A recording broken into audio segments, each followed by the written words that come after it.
Hola, ¿qué tal? ¿Cómo estás? Seguimos con nuestro ciclo de entrevistas de Filgueira y Filgueira. Hoy tenemos como entrevistado a Gerardo Gieco, director de Tinker, y además fue director del Sodre, del Teatro Solís, de la Sala Citarrosa. Un espectáculo de entrevistado. Muchas gracias por estar acá. Gracias, es un gusto. Gracias. La orden. Bien. Gerardo, tenemos un sinfín de preguntas porque justo estamos hablando de monumentos históricos de Uruguay que tuviste atrás de ellos. Pero vamos a preguntarte de uno que nos interesa muchísimo, que es Teatro Solís. Esa transformación del Teatro Solís, no solamente cambiaste, como hablábamos anteriormente, lo que es la parte cultural de la gente que estaba trabajando dentro del Teatro Solís, lo cual generó un cambio radical desde el vestuario hasta todo, sino el cambio de inicio de un monumento histórico, un patrimonio de 150 años, abandonado ahí en la Ciudad Vieja, gris, al cual le dieron luz, color y un cambio. Sí, es parte de un proceso interesante, si lo mirás desde perspectiva de toda la ciudad, de esa zona de la ciudad y la Ciudad Vieja. En el 95 asumió Arana y ahí encontramos el Solís en un estado muy abandonado, ¿no? Y venía de un proceso bastante abandónico, de deterioro de los últimos años. Toda la dictadura y los primeros y los anteriores gobiernos que habían dejado al Solís abandonado. A mí me impactó encontrar en la información del Teatro Solís, era el monumento sacralizado. 150 años ese monumento ahí, todo abandónico. El Solís a lo largo, para mí, es uno de los edificios que más habla de Montevideo, porque a lo largo de sus 160 y pico de años ahora, hay momentos muy altos de brillo en donde ahí pasó todo y hay momentos en que eso está apagado y en realidad es un fiel reflejo a lo que pasaba en la ciudad, en la sociedad en esos momentos. Más allá de lo heroico de algunas compañías o de la comedia o de los artistas que ahí estaban o de alguna gente que mantuvo la antorcha prendida. Mantuvo exacto. Hubo momentos muy jodidos. En el 96 el Solís empezamos este proceso que después el arquitecto Carlos Pascual y Álvaro Farina llevaron adelante, lideraron todo el proyecto de este Teatro Solís, que tiene una virtud, es un ejemplo mundial de cómo tratar un patrimonio de estos, que es ellos con mucho cuidado y mucho tino encararon la reforma, digamos, de una manera muy restaurar los valores patrimoniales y más esenciales del Teatro Solís, pero modernizar completamente los que hacen a la vida, al funcionamiento del teatro. Entonces, la decisión para mí más valiente que se tomó en esa época fue demoler toda la caja escénica, todo el escenario y construir allí adentro un edificio nuevo, encastrado en el Teatro Solís de 9 pisos, que es la caja escénica, que es el cubo que se ve afuera, que nació como le salió el cubo, que fue de unos debates infinitos, ¿no?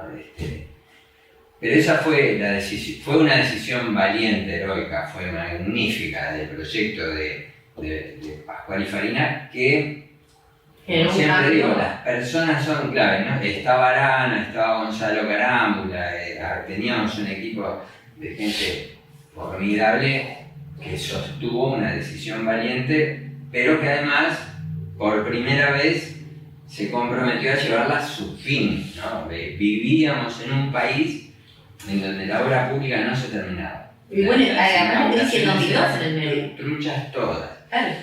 Y lo interesante del Solís, que para mí es como una metáfora, por eso te digo que habla de Montevideo, empezamos la obra y claro, atravesó el Teatro Solís y esa obra la crisis del 2001-2002, esa crisis terrible que paralizó el país. Sí. Afectó enormemente, obviamente que hubo 6 meses ahí que estaba todo en duda, ¿no? Estaba el Uruguay en duda, la viabilidad del país estaba en duda y fue una crisis profunda desde el punto de vista económico.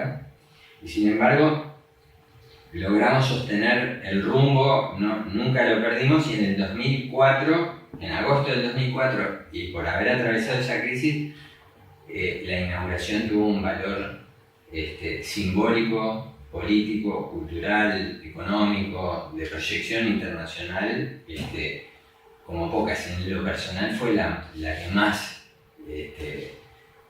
proyección tuvo por esas condiciones, ¿no? Y que a su vez es como bien propio de Solís en su origen, en 1856 cuando empezó la obra, duró 16 años, porque atravesó la Guerra Grande y el sitio de Montevideo, donde se paró y se usaba de hospital y es decir, no fue una novedad para el teatro, fue una novedad para nosotros. Porque había otra crisis en el medio, era el parte del teatro tenía que vivir. Y atravesar crisis y, como decían en esa época, y ser signo de los tiempos que vendrán, no fue una novedad para el Solís, sí lo fue para nosotros, para esta generación de gente que vivíamos eso.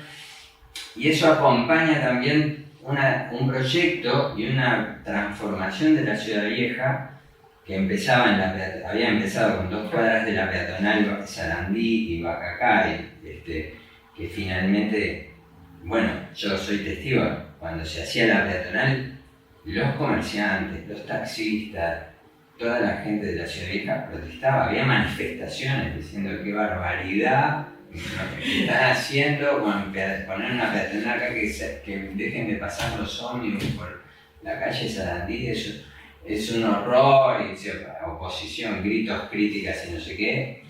Y mirá lo que soy. La transformación de los Solís habrá sido igual también. La transformación del Solís fue un debate que pasaba desde cómo van a gastar esa plata en el Solís cuando falta un vaso de leche para los niños, no sé qué.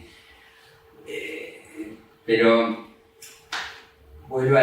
fue un gran éxito, sobre todo porque además marcó un estándar de trabajo, porque transformó el modelo de gestión del Teatro Solís, instaló una nueva cultura de trabajo, de un servicio público eficiente, dedicado a la misión que tiene que tener, y brillar y proyectar el país y la cultura y las artes, pero sobre todo eso, es decir, hacer las cosas bien, que el Estado haga las cosas en un estándar de calidad alto. Y a mí, yo vivo el Solís como un gran punto de inflexión en eso, porque desde el Solís para adelante los uruguayos no toleramos una obra pública que se inaugure trucho. Y hasta ese momento era lo normal, es más, te decían se va a hacer tal cosa pública o tal ruta o tal carretera o tal cosa y decían nadie creía en eso. Y llega como al otro extremo de decir, bueno, sí, se hizo la ruta 30 allá en Artigas, que hacía 80, o la perimetral de Montevideo hacía 80 años que estaba anunciada que se iba a hacer, que era obvio que había que hacerla, nunca se hacía.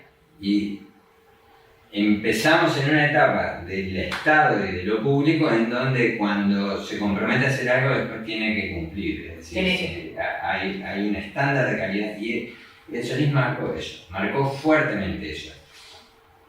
Después vinieron los sucesivos gobiernos del Frente Amplio y el actual de la Calle, que tienen ahora todo puede ir para adelante y para atrás, pero se marcó un estándar. Y para la Ciudad Vieja y para el proyecto de Ciudad Vieja fue muy importante. No fue una cosa para todo el desarrollo. Era un cambio. Sino que fue muy importante, acompañó todo ese proceso. El proceso en Uruguay siempre tenemos este problema que estos proyectos somos como lentos, ¿no? Es decir, llevamos 30 años haciendo el proyecto de Ciudad Vieja por falta. por dos problemas. Uno es escala de mercado y de inversión, que no tenés la potencia que tienen algunas ciudades del otro hemisferio, de decir, a veces te comparas con Barcelona, que tiene o con Madrid o con Nueva York, y claro, pero allá hay como una potencia de mercado y económica que acá no, pero además somos poco audaces, ¿no? Es decir, somos muy conservadores, nos cuesta todo. Va muy despacio, a veces a mí me desespera. Gerardo, esa es una de las cosas que culturalmente deberíamos cambiar, de concretar y ser un poquito más audaces en las políticas públicas y en la inversión pública, ¿no? Porque, yo qué sé, tenemos AFE allí hace 25 años y con una licitación trucha, espantosa. Tenemos el Rico Maguay, no sé qué, el coso de gas, tenemos que son... Que en cualquier parte del mundo lo explotarían que son elementos de desarrollo brutales, ¿entendés? Pero terminamos mirando la cosita chiquita, decir, no, sale muy caro restaurar AFE. Ahí hay que hacer el Lincoln Center, ¿entendés? Y juntar a todas las escuelas de arte sin convenciones y poner una cosa que brille y hacer un desarrollo inmobiliario que recupere toda esa zona de la Guada, que es imponente, que tiene todos los servicios. El proyecto Fénix, que se inició y no. Pero hay que ser arrancó y quedó ahí en estampa el proyecto Fénix, ahí en la Guada. Que el Fénix es parte de aquel anterior inauguración Sí, que nunca, todo un cambio que se iba a hacer ahí abajo. Fue ese tipo de rondó y no funcionaba. Es decir, es como el auditorio de Sodre, que era parte del plan Fénix y estuvo 20 y pico de años que se hacía, que no se hacía, que se empieza, que no se hace, que se hace, que no se hace. Eso a mí me parece que nos hace lentos y nos hace mal, y que es parte de lo que le tenemos que exigir al sistema político y al Estado, una visión clara y ser más audaz, invertir más, atreverse también a desarrollar proyectos con una mirada de dignidad urbana y de dignidad de la sociedad, y no estar con esa cosa de lo privado y lo público, sino que hay una zona que lo privado y lo público tienen que tener dignidad y hacer una cosa que vaya a favor de la sociedad y del país, y no del interés particular de uno o del otro. No hemos logrado madurar eso, y después quedan estos signos, ¿no? Es decir, una licitación absurda que tranca y deja deteriorarse. Es decir, es caro para el Uruguay también que un edificio como AFE esté cerrado 20 y pico de años, porque el deterioro después se paga. Entonces, es un problema. Siempre pongo un ejemplo que me gusta, porque en una sociedad que tiene dignidad urbana no pasa nunca lo que pasa en 18 Yaguarón, que es el centro, o en la Plaza de la Libertad. De 18 Yaguarón tenías el cine Trocadero y el cine 18 de Julio, y ahora tenés un supermercado, una tienda brasileña, y en el diario El Día, en vez de tener un bar, la comparsita para los turistas del mundo, tenés un slot de apuestas, por un error. Esa es la demostración de cuando dejas todo librado al mercado, a decir, no tengo plata, que se haga lo que se pueda. O la Plaza Libertad con el cine Plaza Libertad y Central, con una iglesia, con el Radio City, con ahora abandonado, o el cine Ambasador con un estacionamiento. Eso cuando tiraron eso es inimaginable para una ciudad. En Barcelona a nadie se le pasa por la cabeza que pudiera pasar algo así. En Manhattan, a nadie se le pasa por la cabeza que uno de los cines o teatros emblemáticos de Broadway se haga un estacionamiento. Sabiendo que el movimiento económico que genera el turismo en Uruguay, ¿no? Claro. En Buenos Aires no se les pasa por la cabeza que pase algo así. ¿Y por qué nosotros sí dejamos que pase algo así? es un problema de la sociedad y del sistema político. Entonces, el Solís es una demostración de que se puede hacer lo contrario, que se puede ser una gran ciudad, un gran país, un lugar, el mejor lugar del mundo para vivir, el auditorio. El auditorio, es decir, el Solís, el auditorio con esa concepción, es decir, el auditorio donde hicimos el ballet de Sodre, donde tuvimos a Julio Boca 7 años de director y llegó el ballet de 0 a 100, y hoy el mundo nos mira. El mundo dice, en Uruguay el Ballet Nacional del Sodre estrena La Tregua de Mario, en el centenario de Mario Benedetti, El Planeta, o sea, en el mundo. Eso vale oro para una ciudad. Tu cambio en cada proyecto que te emprendés es total, porque una cosa es que el Teatro Solís yo fui antes. Así quedamos. El teatro antes y después al Teatro Solís.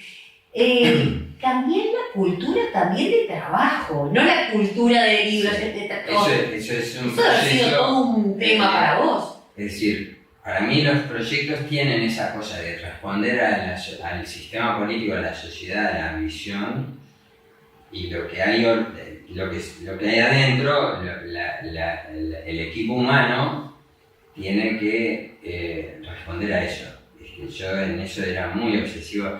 Para mí el servidor público es un concepto superior, intocable, y para mí el Solís tenemos que ser el símbolo del servidor público, que es, y lo logramos en un momento, decían, ustedes funcionan mejor que cualquier empresa privada. Ese es el elogio más grande que me hicieron. Es que era una empresa privada en el Teatro Solís, parecía que hubiera tercerizado. A mí el mejor elogio que me hicieron en mi vida es, ustedes funcionan mejor que una empresa privada, son servidores públicos. Eso para mí es el concepto. Cuando sos un servidor público tenés esa obligación. ¿Cómo cambiaste esa cabeza? No deja de ser fue un proceso, no lo hice yo solo. Si no estaba Carámbula, si no estaba el gabinete aquel, si no hay un contexto, no se puede hacer. Si no contás con esa gente, con aquellos hombres, fue hombres y mujeres, fue un proceso, duró pila de años, ¿no? Es decir, hay muchos años previos de construcción de ese proyecto, de ese modelo. Después hay una instalación trabajamos creo que unas 16 horas por día más o menos todos, durante 9 meses. Y después es un proceso de muchos años, que además es un proceso que tiene que ser continuo. Cuando lo abandonás, eso tiene una inercia y las instituciones tienen unos tiempos más largos pero después que entran a pique, se van a pique, como hemos visto irse a pique tantas. Pero digo, el cambio ese del empleado público a las empresas le pasa lo mismo. Sí. Empresas que a veces hay empresas que parecen peor que las peores oficinas públicas. Y no voy a quemar ninguna. Hace 2 días entré a una y te tratan peor que en esa, ¿no? Como el humor grotesco de Gasalla cuando hacía empleado público, para atrás, no sé qué. Representa la peor escenificación, el peor paradigma del servidor público, es lo peor que hay. Eso es lo ¿Y peor. que trabajaste con la misma gente que ya estaba en el Teatro Solís o renovaste también? En ese momento era como necesario hicimos un modelo de gestión, diseñamos primero, después hicimos concursos para los que tuvieran idoneidad para quedarse. De los que estaban se quedaron 17 y empezamos con 49 personas en aquel momento, ¿no? Fueron 49, fue un concurso que hicimos, le dimos primero como el privilegio de concursos internos a los que estaban, y fue durísimo, ¿no? Fue duro, ¿no? A ver, lo cuento ahora, parece una pavada, fue noches sin dormir, luchas pues hay como mucha tensión. Obvio que todo es como la ciudad misma, siempre hay tensiones, es un ecosistema en donde cada uno defiende lo suyo y también el parásito defiende lo suyo. Es decir, en un ecosistema el parásito igual se come el organismo y muere matando al organismo. A la que de comer. Y si vos dejás que el parásito se desarrolle más que el organismo, se muere todo. Sí. Y eso nos pasa en las ciudades, nos pasa en las organizaciones, y a veces cuando cuidás y podás lo parasitario y cuidás el brotecito que crezca bien el árbol fuerte, crecen cosas fabulosas como estas. O como el ballet del Sodre, mirá lo que hizo Julio, que hicimos todos, pero después que se vuelve un tronco más fuerte es más estable. Las fragilidades son en esos primeros comienzos, y ahí es donde la política pública tiene que ser más audaz y tiene que ser más jugada y tiene que cuidar ese tipo de brotecitos. Y no dejar que se nos queden en el camino cosas importantes como AFE, como el dique de Maguá, o como, no sé, la ciudad está llena de oportunidades para ser una mejor ciudad, para la mejor vida de los que aquí estamos. Bueno, nosotros en el rubro inmobiliario, imagínate que es lo que nos compete, vemos mucho inversionista privado que en realidad los proyectos estos con un fin, en monumentos históricos, están a fin. Pero ¿qué es el problema? Es el Estado el que cuesta que lo deje desarrollar. Para mí hay una combinación, es decir, muchas veces se habla mucho del inversionista, hay inversionistas serios y otros que no tanto. Sí. Entonces tampoco es lo mismo, no es que los privados son todos divinos, ¿no? Hay muchas oportunidades. Yo creo que también es cierto que en estos años, si querés, desde aquellos a la fecha, el Uruguay se volvió un país mucho más serio y hoy hay mucho más interés. Hoy está después de estos 15, 20 años, el Uruguay es un país que subió muchos escalones y hoy hay muchos inversores muy dispuestos a invertir en Uruguay, y ahora me parece que lo que hace falta es que la política pública sea un poquito más audaz. Y no quiere decir que no sea seria, tiene que ser igual de seria, pero más audaz. Hemos sido muy audaces y los 15 años de gobierno, por ejemplo, todos los ministerios, toda la ley de promoción de inversiones, este país no tenía hoteles. El problema del turismo, cuando yo empecé, en aquellos años de intendencia con ADA, decía, no hay camas, no puedes recibir. La ley de inversiones hizo una política recontra linda de mostrar en algunos terrenos, en el cambio de matriz energética, en la hotelería. Hoy, más allá que ahora se vendieron 2 hoteles increíbles, que estamos en pandemia. Sí, tuvo un tema, hotelería está en crisis por el tema de la pandemia, ¿no? Pero la inversión de estos 15 años cambió radicalmente. Hay una oferta de hotelería para el turismo estupenda y en 360 grados. Y que trabajan, no es que ya tenemos hoteles vacíos. Ese tipo de ejemplo, así como te digo, el Solís, el Ballet del Sodre, o la ley de inversiones para, o el cambio de matriz energética, o alguna de los ejemplos, son ejemplos brillantes de decir, sí, hay que animar, mirá, se puede, hacerlo, jugarla con más ganas. Gerardo, y como para cerrar y haciéndote que nos dejes un mensaje, pidiéndote que nos dejes un mensaje a la sociedad, en estas entrevistas que hacemos a personalidades con empuje, con un desarrollo personal, donde no se dieron por vencidos, emprendedores, ¿sí? A ese Gerardo Grieco, papá de trillizos, que trabajó de guarda en un ómnibus, y cómo hoy en día estamos hablando de urbanismo, de tu paso como director del Teatro Solís, del SODE y todo lo que tenés, porque sos también profesor, y un montón de cosas más. Entonces, te pedimos un mensaje a los que nos están mirando de cómo el sí se puede. Dar mensajes a veces es como difícil, ¿no?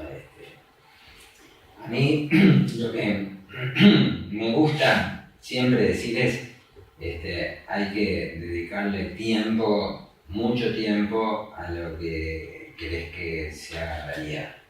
Y me parece que en estas cosas siempre hay una parte de saber interpretar el tiempo que te toca vivir, ¿no? Somos hijos de una circunstancia, nos toca vivir ahora, atravesar esta pandemia. Y es lo que te toca. Vamos, a ver cómo hacemos, ¿no? Esas cosas, a mí, yo sueño con que nuestra ciudad, que nuestra gente empiece, que los jóvenes empiecen a ser más responsables de su propio tiempo y no echarle la culpa al vecino, al intendente, al presidente. Siempre es culpa de... No, hacete cargo de tu parte, hacé lo tuyo, no le eches la culpa a nadie. Y es lo que toca. Hay pandemia, pará, vamos. Nos desarrollamos en la pandemia, ¿no? Sí, es decir, si no te paralizás y empieza a ser culpa de algo, siempre culpa de algo externo, ¿no? Bueno, Gerardo, muchísimas gracias por esta entrevista, fue un placer, todo lo que nos hablamos de la ciudad de Montevideo, y bueno, y te vamos a dar unos regalitos para que te lleves, para que te acuerdes de esta entrevista y de nuestros auspiciantes. Census, con sus jamones y tabletas, lo mejor de la vida pasa por tus manos, acá tenemos acá, impresionante, y después tenemos de Tiro Cero, que es marroquinería, industria nacional, hay que apoyar la industria nacional, lo que es cuero, estamos regalando también acá un kit de bicicleta. Muchas gracias, muy amable. Te va todo regalado. Gracias. Muchísimas gracias. Gracias.